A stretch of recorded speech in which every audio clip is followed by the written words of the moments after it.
আসসালামু আলাইকুম। সংবাদে আপনাদের সবাইকে স্বাগত জানাচ্ছি। আমি ফিরোজ তোহা। শুরুতেই সংবাদ শিরোনাম। পুরোদমে ইসরায়েল ইরান হিজবুল্লাহ যুদ্ধ চলছে, জানিয়ে দিব আমাদের হাতে থাকা সর্বশেষ গুরুত্বপূর্ণ আপডেট। আন্তর্জাতিক সংবাদ শুরুতেই জানিয়ে দিব লেবাননে ৮ শতাধিক ইসরায়েলি সেনা নিহত। দক্ষিণ লেবাননে জিব এরলিস নামের ৭১ বছর বয়সী এক গবেষক ও ২ ইসরায়েলি সেনা নিহত হয়েছেন। একই হামলায় এরলিস এবং একজন সৈন্য নিহত হন। এতে গোলানি ব্রিগেডের একজন অফিসার গুরুতর আহত হন। এরপর জানিয়ে দিব লেবাননে ২৪ ঘন্টার মধ্যে যুদ্ধবিরতির ঘোষণা আসছে। লেবাননের সশস্ত্র গোষ্ঠী হিজবুল্লাহর সঙ্গে একটি যুদ্ধবিরতি চুক্তির বিষয়ে মঙ্গলবার ২৬শে নভেম্বর ইসরায়েলি মন্ত্রিসভায় ভোট হবে। যুদ্ধবিরতি চুক্তির বিষয়ে ইসরায়েলের প্রধানমন্ত্রী বেঞ্জামিন নেতানিয়াহু নীতিগত অনুমোদন দেওয়ার পর সিএনএনকে এই তথ্য জানান নেতানিয়াহুর মুখপাত্র। এদিকে চিন্ময় কৃষ্ণের গ্রেপ্তার ইস্যুতে ভারতের বিবৃতি। বাংলাদেশ সম্মিলিত সনাতনী জাগরণ জোটের মুখপাত্র ও চট্টগ্রামের হাটহাজারীর পুণ্ডরিক ধর্মের অধ্যক্ষ প্রভু চিন্ময় কৃষ্ণ দাসকে গ্রেপ্তারের ঘটনায় নিন্দা জানিয়েছে ভারত। খবর এনডিটিভি।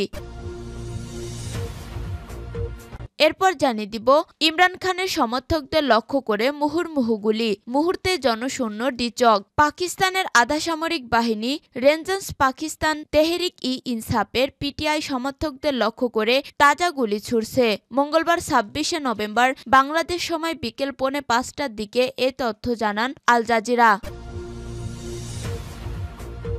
এবং সর্বশেষ জানিয়ে দিব লোহিত সাগরে পর্যটকবাহী জাহাজ ডুবি, নিখোঁজ ১৭। লোহিত সাগরে একটি পর্যটকবাহী জাহাজ ডুবে ১৭ জন নিখোঁজ হয়েছেন। তাদের মধ্যে অনেক বিদেশি নাগরিকও রয়েছেন। এই ঘটনায় ২৮ জনকে জীবিত উদ্ধার করা হয়েছে। সোমবার ২৫শে নভেম্বর মিশরের কর্তৃপক্ষ এইসব তথ্য জানিয়েছে।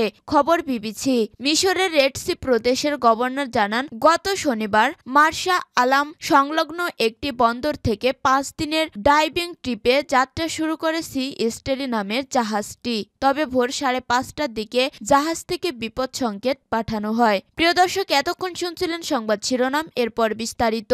তবে তার আগে বন্ধু জানিয়ে দিন আপনি কোন স্থান থেকে আমাদের সংবাদটি দেখছেন এবং শুনছেন। জানিয়ে দিন এই সংবাদ সম্পর্কে আপনার মূল্যবান মতামত। আর বন্ধু, গাজা যুদ্ধে আপনি যদি নিরীহ ফিলিস্তিনিদের ভালোবেসে থাকেন তাহলে কমেন্টে এস লিখে বিশ্ববাসীকে জানিয়ে দিন। আর বন্ধু, আপনি যদি আমাদের চ্যানেলে নতুন হয়ে থাকেন তাহলে ভিডিওটি দেখতে দেখতে চ্যানেলটি সাবস্ক্রাইব করে রাখুন, যাতে করে আমাদের পরবর্তী সংবাদগুলো সবার আগে আপনার কাছে পৌঁছে যায়। এবারে বিস্তারিত। লেবাননে ৮ শতাধিক ইসরায়েলি সেনা নিহত। দক্ষিণ লেবাননে জিব এরলিস নামের ৭১ বছর বয়সী এক গবেষক ও ২ ইসরায়েলি সেনা নিহত হয়েছেন। একই হামলায় এরলিস এবং একজন সৈন্য নিহত হন। এতে গোলানি ব্রিগেডের একজন অফিসার গুরুতর আহত হন। এছাড়া অপর এক ঘটনায় ২২ বছর বয়সী এক সৈন্য নিহত হয়েছেন। এই ২ সৈন্যের মৃত্যুর ফলে গাজা যুদ্ধ শুরুর পর থেকে এখন পর্যন্ত লেবাননে ৮ শতাধিক ইসরায়েলি সেনার মৃত্যু হলো। খবর জেরুজালেম পোস্টের। বুধবার ২০শে নভেম্বর ইসরায়েলি বাহিনী জানায় ২২ বছর বয়সী এক সৈন্য দক্ষিণ লেবাননে যুদ্ধের সময় নিহত হয়েছেন। পরে আইডিএফ জানায় গোলানি ব্রিগেডের চিফ অফ স্টাফ কর্নেল ইয়োব ইয়ারম ইসরায়েলের ট্যুর গাইড এবং ইসরায়েল ল্যান্ডের প্রত্নতাত্ত্বিক বিশেষজ্ঞ ৭১ বছর বয়সী জিব এরলিসকে একটি প্রত্নতাত্ত্বিক স্থানে প্রাচীন দুর্গ পরীক্ষা করার জন্য দক্ষিণ লেবাননের পশ্চিম সেক্টরে প্রবেশের অনুমতি দেন। তবে ওই এলাকায় আগে থেকে ২ হিজবুল্লাহ যোদ্ধা লুকিয়েছিল। যোদ্ধারা এই গবেষক, ইসরায়েলি সিনিয়র অফিসার এবং তাদের সাথে থাকা অন্যান্য সেনাদের উপর গুলি চালায়। এ ঘটনায় জিব এবং একজন সেনা নিহত হন। তবে ওই সেনা সদস্যের বিষয়ে কোনো তথ্য প্রকাশ করেনি আইডিএফ। কর্তব্যরত সৈনিক বা সংরক্ষিত অবস্থায় না থাকা সত্ত্বেও সশস্ত্র অবস্থায় এবং আইডিএফ ইউনিফর্মে এরলিস দক্ষিণ লেবাননে প্রবেশ করেছিলেন। গুরুতর এই ঘটনার তদন্ত করেছে আইডিএফ। ইতান বেন আমি নামের ২২ বছর বয়সী ইসরায়েলি সার্জেন্টের মৃত্যুর বিষয়ে আইডিএফ বলেছে, বুধবার ভোরে অপারেশন চলাকালীন কমান্ডোরা দক্ষিণ লেবাননের একটি গ্রামে ক্ষতিগ্রস্ত এক ভবনের মধ্য দিয়ে হাঁটছিলেন। তখন ভবনটি ধসে এই সেনার মৃত্যু হয়। পূর্বে ওই এলাকায় ইসরায়েলি হামলায় ভবনটি ক্ষতিগ্রস্ত হয়েছিল এবং আবহাওয়ার কারণে একটি এটি ধসে পড়েছে বলে দাবি করেছে আইডিএফ। এ ঘটনায় আহত অপর এক সেনা সদস্যকে উদ্ধার করে হাসপাতালে ভর্তি করা হয়েছে। লেবাননে 24 ঘন্টার মধ্যে যুদ্ধবিরতির ঘোষণা আসছে। লেবাননের সশস্ত্র গোষ্ঠী হিজবুল্লাহর সঙ্গে একটি যুদ্ধবিরতি চুক্তির বিষয়ে মঙ্গলবার 26শে নভেম্বর ইসরায়েলি মন্ত্রিসভা ভোট হবে। যুদ্ধবিরতি চুক্তির বিষয়ে ইসরায়েলের প্রধানমন্ত্রী বেঞ্জামিন নেতানিয়াহু নীতিগত অনুমোদন দেওয়ার পর সিএনএনকে এই তথ্য জানায় নেতানিয়াহুর মুখপাত্র। সূত্রটি জানায়, গত রোববার রাতে ইসরায়েলি কর্মকর্তাদের সঙ্গে একটি নিরাপত্তা বিষয়ক পরামর্শ সভায় নেতানিয়াহু সম্ভাব্য যুদ্ধবিরতির প্রতি তার সমর্থনের ইঙ্গিত দেন। সোমবার তার মুখপাত্র সিএনএনকে জানান, ইসরায়েলি মন্ত্রিসভা প্রস্তাবিত চুক্তির বিষয়ে মঙ্গলবার ভোট দেবে এবং একটি অনুমোদিত হওয়ার সম্ভাবনা রয়েছে। দুই পক্ষের মধ্যকার যুদ্ধবিরতি আলোচনার বিষয়ে জানাশোনা আছে এমন সূত্রগুলো বলেছে, আলোচনা ইতিবাচকভাবে এগিয়ে যাচ্ছে বলে মনে হচ্ছে। তবে তারা এও স্বীকার করেছেন যে ইসরায়েল ও হিজবুল্লাহ একে অপরের উপর হামলা চালিয়ে যাচ্ছে, তাই সামান্য ভুলে আলোচনা ভেস্তে যেতে পারে। তবে সোমবার সন্ধ্যার দিকে আলোচনার সঙ্গে পরিচিত একজন লেবানিজ কর্মকর্তা জানান, আগামী 24 ঘন্টার মধ্যে যুদ্ধবিরতি ঘোষণা আসতে পারে। ব্রিটিশ সংবাদ মাধ্যম বিবিসি বলছে, ইসরায়েল এবং ইরান সমর্থিত লেবানিজ গোষ্ঠী হিজবুল্লাহর মধ্যে লড়াই শেষ করতে যুক্তরাষ্ট্র 60 দিনের যুদ্ধবিরতির প্রস্তাব করেছে। এতে দক্ষিণ লেবানন থেকে ইসরায়েলি বাহিনী প্রত্যাহার এবং ওই এলাকায় হিজবুল্লাহর উপস্থিতির অবসানের বিষয়টি রয়েছে বলে জানা গেছে।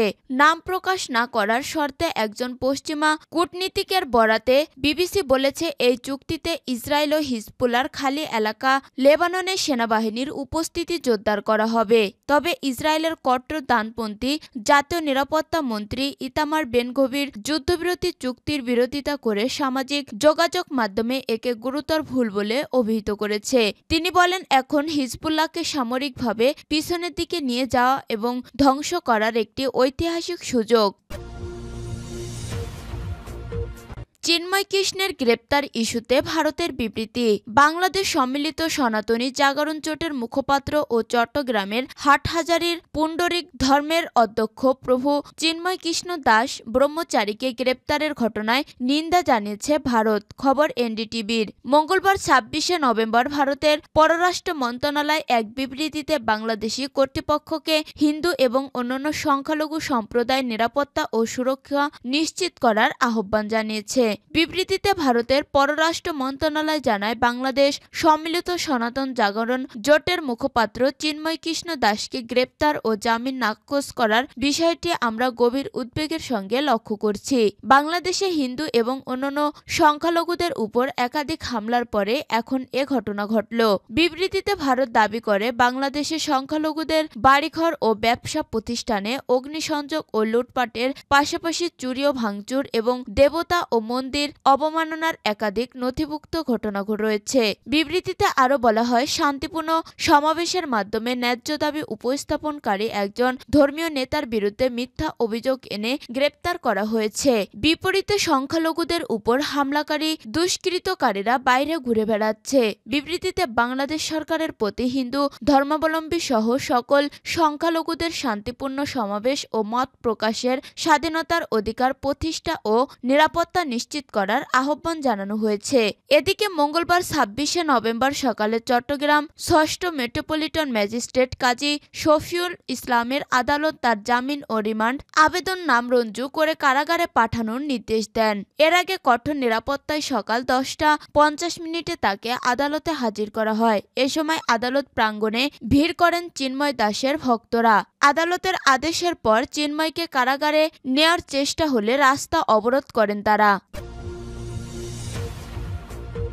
ইমরান খানের সমর্থকদের লক্ষ্য করে মুহুর্মুহু গুলি, মুহূর্তে জনশূন্য ডিচক। পাকিস্তানের আধাসামরিক বাহিনী রেঞ্জার্স পাকিস্তান তেহরিক ই ইনসাফের পিটিআই সমর্থকদের লক্ষ্য করে তাজা গুলি ছুড়েছে। মঙ্গলবার 26শে নভেম্বর বাংলাদেশ সময় বিকেল 4:45টার দিকে এই তথ্য জানান আল জাজিরা। এতে মুহূর্তে সমাবেশ স্থল ইসলামাবাদের ডিচক জনশূন্য হয়ে গেছে। এর আগে বহু বাধা উপেক্ষা করে বিক্ষোভকারীদের ছোট একটি দল ডিচকে অবস্থান নেন। তারা তারা ইমরান খানের মুক্তি ছাড়া সমাবেশ স্থল ত্যাগ না করার ঘোষণা দেন। এ সময় বিক্ষোভকারীরা সেখানে রাখা কার্গো কন্টেইনারে উঠে পড়েন। পিটিআই সমর্থকরা সেখানে পতাকা উড়াতে থাকেন। কেউ কেউ সড়কে আগুন জ্বালিয়ে স্লোগান ইমরান খানের মুক্তির দাবিতে স্লোগান দেন। আল জাজিরা জানায় বিক্ষোভকারীদের ডিচক থেকে দূরে রাখতে রেঞ্জাররা তাজা বুলেট ব্যবহার করেছে। পাশাপাশি কাঁদানে গ্যাসের সেল ছোড়া হয়েছে। ধোঁয়াশাচক্র হয়ে গেছে পুরো এলাকা। রেঞ্জারদের পদক্ষেপের পর মুহূর্তে ডিচক খালি হয়ে গেছে। বিক্ষোভকারীরা আশেপাশের গলি দিয়ে ছটকে পড়েছেন। তবে এ প্রতিবেদনে লেখার সময়ও গুলির শব্দ পাওয়া গেছে। এদিকে ইমরান খানের স্ত্রী বুশরা বিবির নেতৃত্বে বৃহত্তর গাড়িবহর ডিচক থেকে কয়েক কিলোমিটার দূরে রয়েছে। আধা সামরিক বাহিনীর গুলি ছোড়ার খবরে গাড়ি বহরটির গতি কমিয়ে দিয়েছে তারা। ইমরান খানের মুক্তি ও সরকারের পদত্যাগের দাবিতে পাকিস্তান তেহরিক ইনসাফের পিটিআই ডাকে এ বিক্ষোভ যোগ দিয়েছে হাজার হাজার নেতাকর্মী। এতে রাজধানী ইসলামাবাদ সহ পাকিস্তানের অন্যান্য শহরও উত্তাল। বিভিন্ন স্থানে বিক্ষোভকারীদের ছত্রভঙ্গ করে দেওয়ার চেষ্টা করলে আইন শৃঙ্খলা রক্ষাকারী বাহিনীর সঙ্গে দফায় দফায় সংঘর্ষ হয়। এতে এ পর্যন্ত 6 জন নিহতের খবর পাওয়া গেছে। দেশটির সংশ্লিষ্ট কর্মকর্তারা আল জাজিরাকে বিষয়টি নিশ্চিত করেছেন। নিহতদের মধ্যে 4 জন আধা সামরিক রেঞ্জার ও 2 পুলিশ সদস্য রয়েছে।